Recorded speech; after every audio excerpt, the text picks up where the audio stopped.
बिस्मिल्लाहिर्रहमानिर्रहीम। Ninth class biology में हम चैप्टर 4 में सेल ऑर्गेनल्स के बारे में देख रहे थे। खुलवियोजियों के बारे में जो है मालूमात ले रहे थे। लास्ट जो हमने टॉपिक लिया था वो था एंडोप्लाज्मिक रेटिकुलम का, एंडोप्लाज्मिक जाल का। नेक्स्ट जो हमारा टॉपिक है वो है राइबोसोम। राइबोसोम को यहाँ बहुत मुख्तसर 3-4 लाइनों में जो है वो बताया गया है, लेकिन राइबोसोम का टॉपिक जो है वो बहुत अहम है। इसलिए कि ये कहना चाहिए कि ये प्रोटीन फैक्ट्रीज़ हैं किसी भी खुलिये के अंदर, और उसके अंदर यानी उसकी ग़िज़ा जो है किसी भी खुलिये की यही जो है वो उसको बनाते हैं। राइबोसोम का जैसे कि यहाँ बताया गया कि राइबोसोम जो होता है वो आरएनए और लाहमियात से बने होते हैं। लाहमियात यानी प्रोटीन। तो ये जो राइबोसोम का जो आरएनए होता है ये ख़ास किस्म का होता है। इसको कहते हैं आरएनए। आरएनए की 2-3 टाइप्स आती हैं, जिनमें एक आरएनए है, एक एमआरएनए है और एक टीआरएनए है। ठीक है, ये तीनों आपको नज़र आ रहे हैं। इसमें जो आरएनए है ये राइबोसोम जो होता है राइबोसोम के अंदर होता है, यानी राइबोसोम इससे बना होता है। यहाँ जो जिस राइबोसोम के अंदर जिस आरएनए का जिक्र है वो यही है आरएनए। ठीक है, एक मैसेंजर आरएनए होता है एमआरएनए। जो अगर हम इसको देखें, एमआरएनए जो है वो इसकी बात पहले हुई थी कि वो डीएनए जो है उसको कॉपी करता है, उसके साथ इंफॉर्मेशन कॉपी करके जो है न्यूक्लियस से या मरकज़े से उसमें ये इंफॉर्मेशन कॉपी करता है कि उसको किन सॉल्यूशंस के साथ मिलाकर जो है आगे उसको ट्रांसफ़र करना है। वो इस तौर पर जो है, यानी आप यूँ देखें कि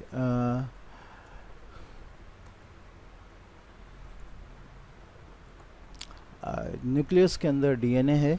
ठीक है, डीएनए के अंदर जो है वो इंफॉर्मेशन कॉपी होती है। ठीक है, और डीएनए से इंफॉर्मेशन कॉपी होती है आरएनए के अंदर, और ये जो है ये है एमआरएनए। ठीक है, इसके अंदर इंफॉर्मेशन किस चीज़ की कॉपी होती है कि भाई ये जो आगे जाकर प्रोटीन जो ये बनेगा तो इसको किन किन जो है केमिकल्स के साथ जो है वो जोड़ना है।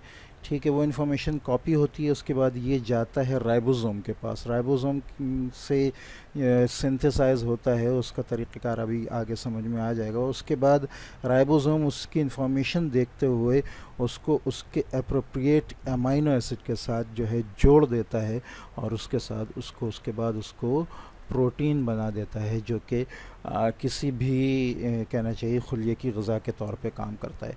तो ये जो प्रोसेस, ये जो अंदर यहाँ जो ये प्रोसेस होता है ये कहलाता है ट्रांसक्रिप्शन।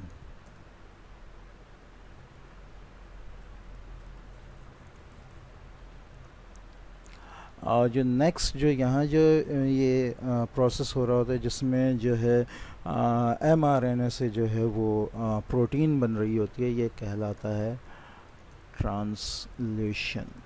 ठीक है, तो ये दोनों प्रोसेस होते हैं। इनमें जो दूसरी जगह जो प्रोसेस हो रहा होता है, यहाँ राइबोसोम का काम हो रहा होता है। राइबोसोम एमआरएनए को जो है प्रोटीन में कन्वर्ट कर रहा होता है। तो यहाँ ये दो की बात हो गई। एक जो है आरएनए, ये आरएनए और प्रोटीन के साथ मिलकर राइबोसोम बना होता है। एमआरएनए वो है जो डीएनए से कॉपी होकर आ रहा होता है।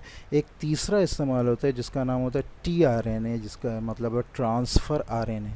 ठीक है, ट्रांसफ़र आरएनए कब इस्तेमाल होता है ये अभी हम इसको भी देख लेते हैं। अच्छा, यहाँ जो है जैसा कि इन्होंने बताया, ये साइटोप्लाज्म में आज़ादाना या फिर खुरदरी एंडोप्लाज्मिक जाल में मौजूद होते हैं। ये तो हमने पहले देख लिया कि एंडोप्लाज्मिक जाल पे ये मौजूद होते हैं, खुरदरी वाली, या फिर ये घूमते रहते हैं। ठीक है, घूमते इस तौर पर रहते हैं कि ये एक इसकी छोटी इकाई होती है, एक बड़ी इकाई होती है। ठीक है, ये जो है ये पूरे साइटोप्लाज्म में जो है ये घूमते रहते हैं। ठीक है, जब इनको काम करना होता है तो ये दोनों आपस में आकर इस तरह मिल जाती हैं। ठीक है, और एंडोप्लाज्मिक रेटिकुलम के ऊपर आ जाती हैं और यहाँ पर ये अपना काम प्रोटीन बनाने का जो है सरंजाम देती हैं। अच्छा, इसके अलावा यहाँ जो है अब अगर हम प्रोकैरियोट्स की बात करें तो चूँकि प्रोकैरियोट्स में एंडोप्लाज्मिक रेटिकुलम नहीं होता लेकिन राइबोसोम होता है। ठीक है, क्योंकि ये खुलवी झिल्ली नहीं रखता, लिहाजा ये प्रोकैरियोट्स के अंदर भी होता है। तो प्रोकैरियोट्स में ये साइटोप्लाज्म में फिरता रहता है, ठीक है, जबकि यूकैरियोट्स में ये साइटोप्लाज्म में भी फिरता है और उसके अलावा ये एंडोप्लाज्मिक रेटिकुलम के ऊपर भी आ जाता है, जैसे कि हमने पहले देखा है। उसके अलावा ये माइटोकॉन्ड्रिया के अंदर भी आ जाता है, जो कि आपकी बुक के अंदर जिक्र नहीं है, लेकिन चूंकि माइटोकॉन्ड्रिया जो है उसका अपना राइबोसोम होता है, वो अपना प्रोटीन खुद बनाता है, तो वहाँ पर भी उसके लिए राइबोसोम की ज़रूरत होती है जो मौजूद होता है, ठीक है।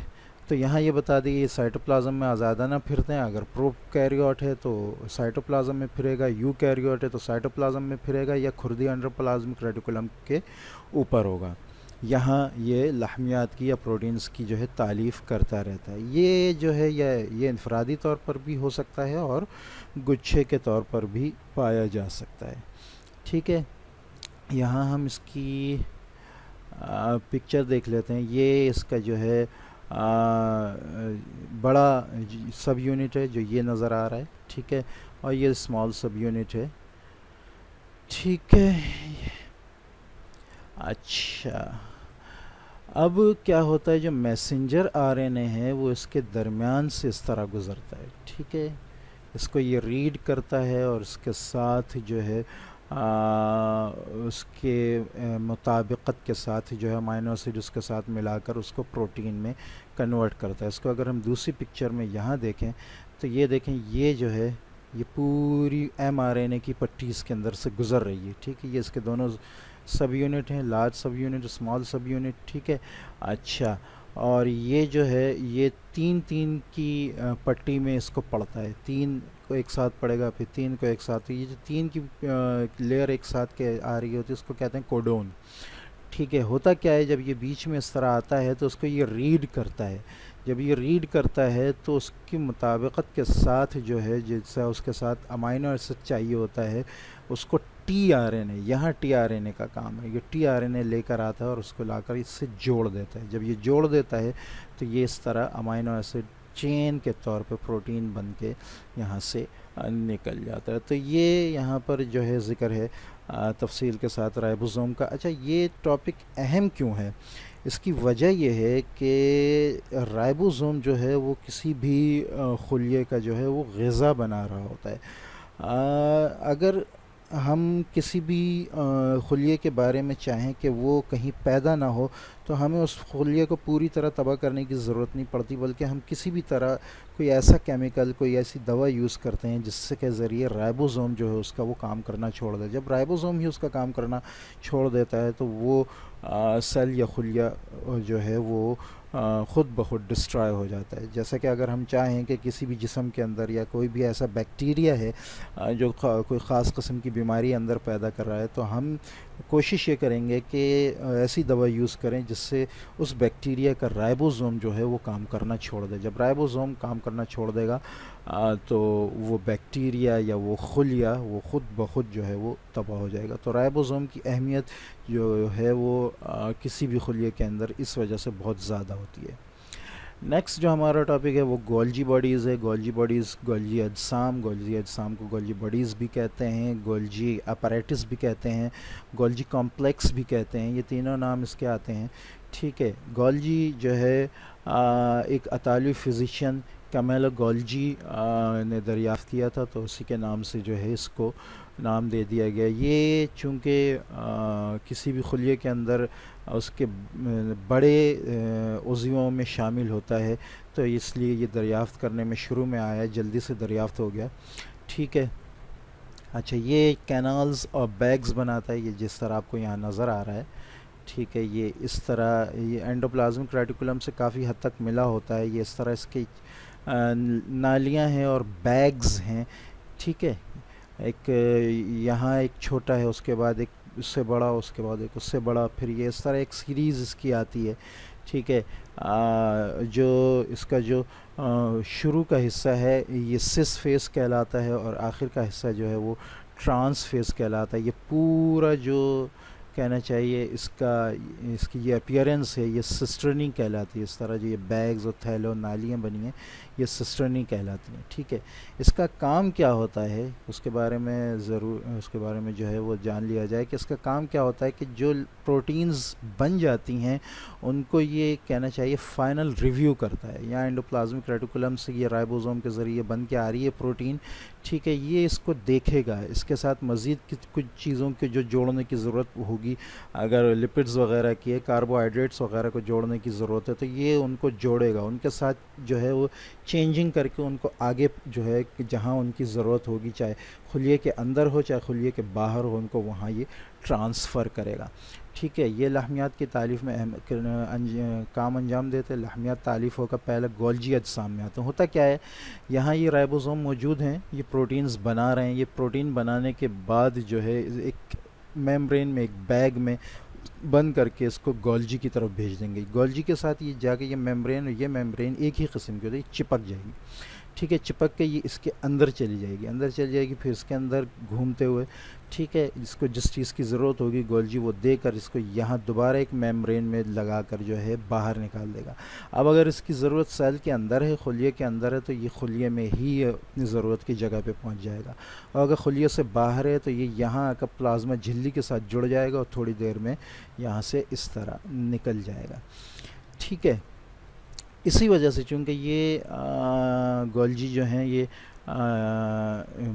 मुख्तलिफ़ चीज़ों को, ख़ास तौर पर प्रोटीन्स को जो है उनको आखिरी शक्ल और उनके साथ जो फ़ाइनल रिव्यू होता है उनको लेकर देख दाख कर उनको फिर उनके कहना चाहिए ज़रूरत की जगह पर ट्रांसफ़र करते हैं। इसलिए ये जो है किसी भी सेल का जो है वो पोस्ट ऑफिस भी कहलाते हैं।